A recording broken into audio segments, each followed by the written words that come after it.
पिछली कुछ क्लासेस से हम फाइल मेन्यू पे काम कर रहे हैं और आज हम जिन ऑप्शन को देखने वाले हैं वो एक्वायर इमेज और सर्च कंटेंट है। मैं हूं आपकी टीचर मुबीना बारी और आप देख रहे हैं एफर्ट फॉर सक्सेस। मज़ीद वीडियोस और अपडेट के लिए आप हमारी वेबसाइट विजिट कर सकते हैं। उसके अलावा आप हमें हमारे फेसबुक पेज पर भी फॉलो कर सकते हैं। अगर मैं एक्वायर इमेज पे अपने माउस का कर्सर लेके आऊं तो आप देखें यहाँ कोई भी ऑप्शन हाईलाइट नहीं है। ये ऑप्शन उस वक्त वर्क करता है जब आपके सिस्टम के साथ स्कैनर अटैच हो। ये ऑप्शन स्कैनर के साथ मिलके काम करता है और इस ऑप्शन की मदद से हम किसी भी डॉक्यूमेंट को स्कैन करके अपने कोरल ड्रॉ में शामिल कर सकते हैं। अब मैं अपने सिस्टम के साथ स्कैनर अटैच करूंगी तो अब देखिए यहाँ पे ये ऑप्शन हाईलाइट हो चुका है, सिलेक्ट विया सोर्स। उसके ऊपर एक और ऑप्शन है select to in source. Select to in source का ऑप्शन उस वक्त हाईलाइट होता है जब हम किसी डिजिटल डिवाइस से अपने किसी डॉक्यूमेंट को स्कैन करके ला रहे होते हैं। अगर हम किसी बारकोड रीडिंग डिवाइस से स्कैन कर रहे होते हैं या किसी डिजिटल कैमरा से स्कैन करके कोई इमेज ला रहे होते हैं तो तब ये ऑप्शन हाईलाइट होता है।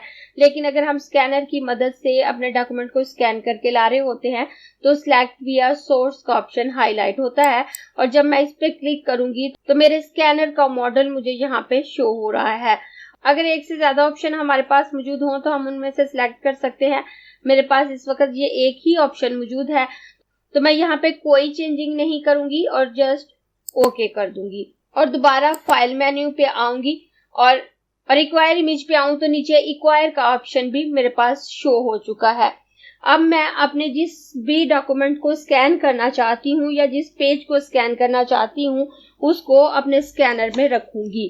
अब मेरे पास ये एक टेबल बुक का कवर है जिसे मैं स्कैन करूंगी। आप किसी भी डॉक्यूमेंट को स्कैन कर सकते हैं तो मैं अपने स्कैनर के कवर को ऊपर करूंगी और इसे स्कैनर में रखूंगी। स्कैनर में रखते हुए आपको ख्याल रखना है कि इसके ये वाले कॉर्नर बिल्कुल साथ अटैच हों और बिल्कुल एक्यूरेट हों। अगर आप अपने पेज को तिरछा रखेंगे या अपने डॉक्यूमेंट को तिरछा रखेंगे तो आपका स्कैन किया हुआ इमेज भी तिरछा आएगा। और मैं यहाँ पर अपने पेज को सेट करने के बाद इस कवर को बंद कर देती हूँ और बंद करने के बाद मैं दोबारा अपने कंप्यूटर स्क्रीन पे आ जाती हूँ और यहाँ अब मैं एक्वायर ऑप्शन पे क्लिक करूंगी तो मेरे पास इस तरह का डायलॉग बॉक्स आ जाता है। यहाँ से मैं सेटिंग कर सकती हूँ मैंने जो इमेज या डॉक्यूमेंट स्कैन करके लेके आना है उसको कैसे लेके आना है।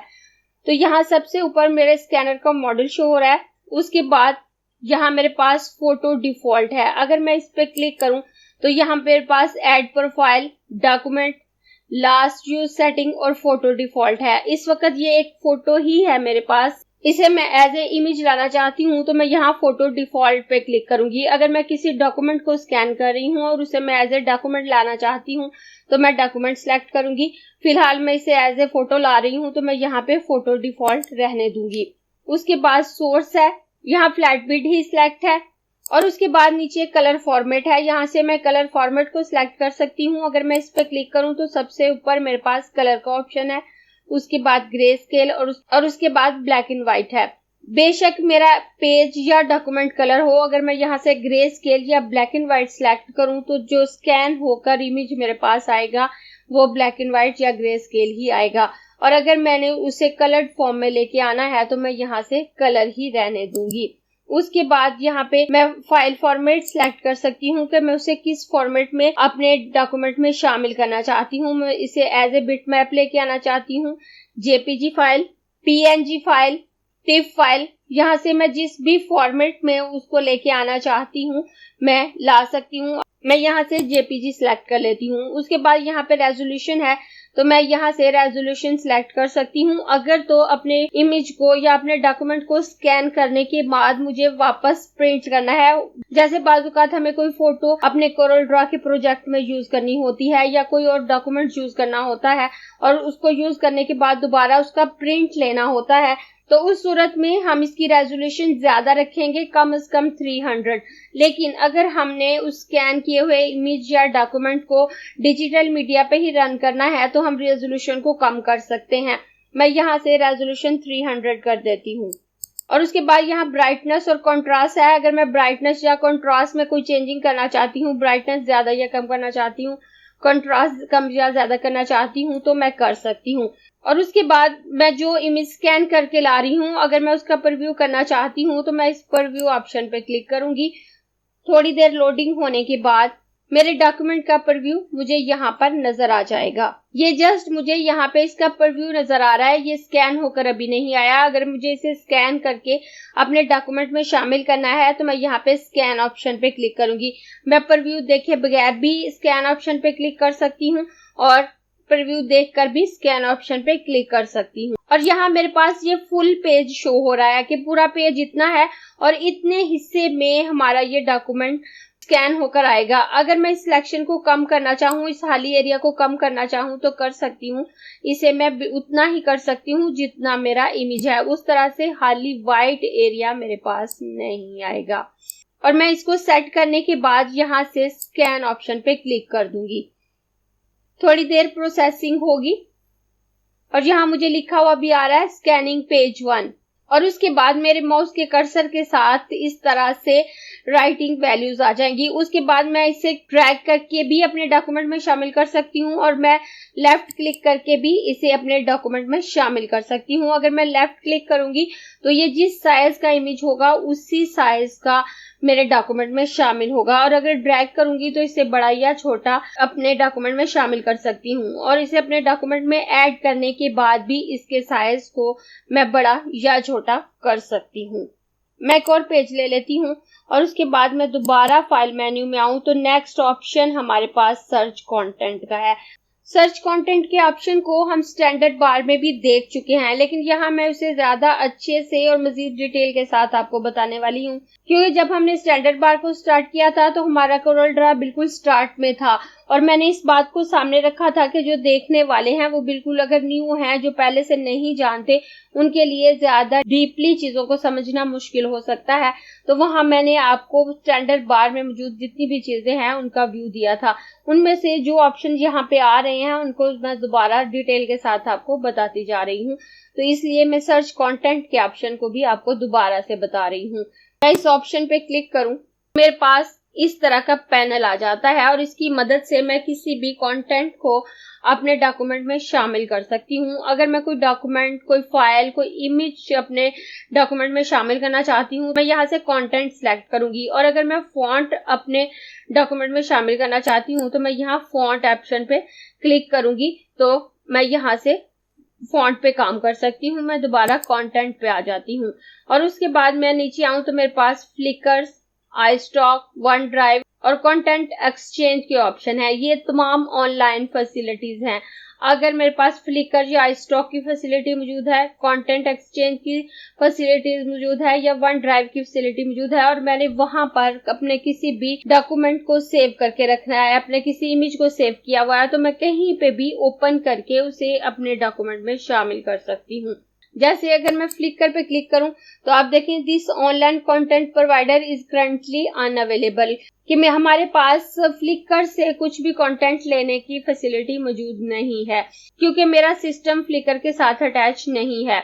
उसके बाद अगर मैं वन ड्राइव पे क्लिक करती हूँ तो यहाँ आप देखिए मेरे पास ऑप्शन आ रहा है this free online service let you store your file so that you can access them from virtually any computer, कि ये ऑनलाइन फैसिलिटी आपको मौका देती है कि आप अपनी फाइल को सेव कर सकें और किसी भी कंप्यूटर पे उसको ओपन कर सकें।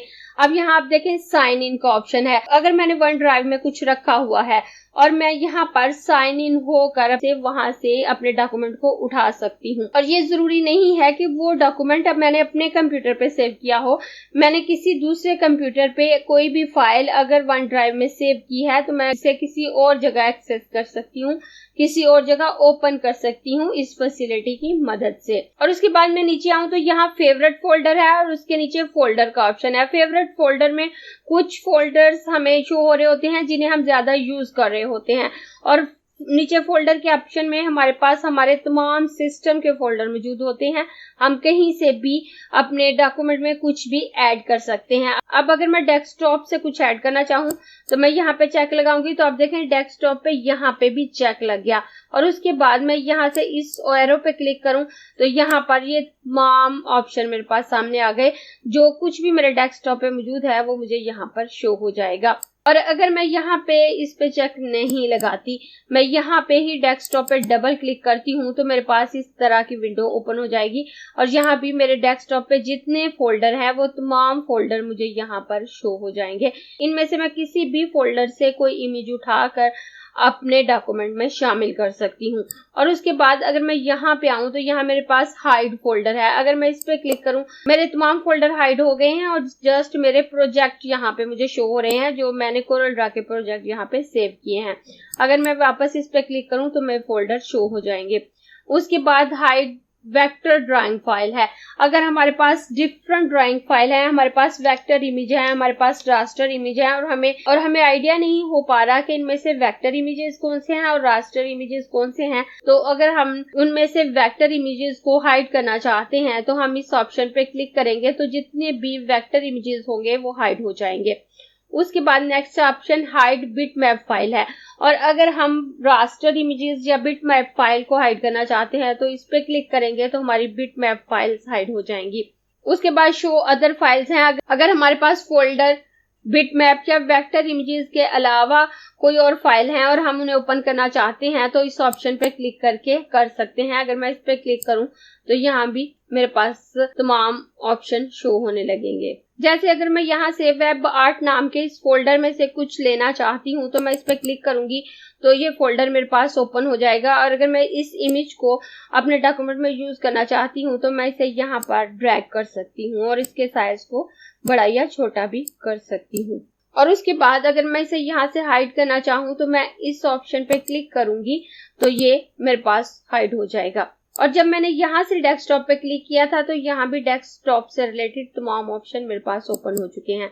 अब अगर मैं यहाँ से भी डेस्कटॉप को ही सिलेक्ट करते हुए इसको ओपन करती हूँ और यहाँ से मैं किसी भी फोल्डर को ओपन करती हूँ, मैं दोबारा वेब आर्ट नाम के फोल्डर को ही ओपन करती हूँ तो ये फोल्डर मेरे पास दोबारा ओपन हो गया। और यहाँ से मैं इस इमेज को अगर ड्रैग करके अपने डॉक्यूमेंट में शामिल करना चाहूँ तो यहाँ पे ला सकती हूँ और मैं दोबारा इसको यहाँ से क्लोज कर देती हूँ कि हम इन ऑप्शन को यहाँ से भी यूज कर सकते हैं और यहाँ से भी।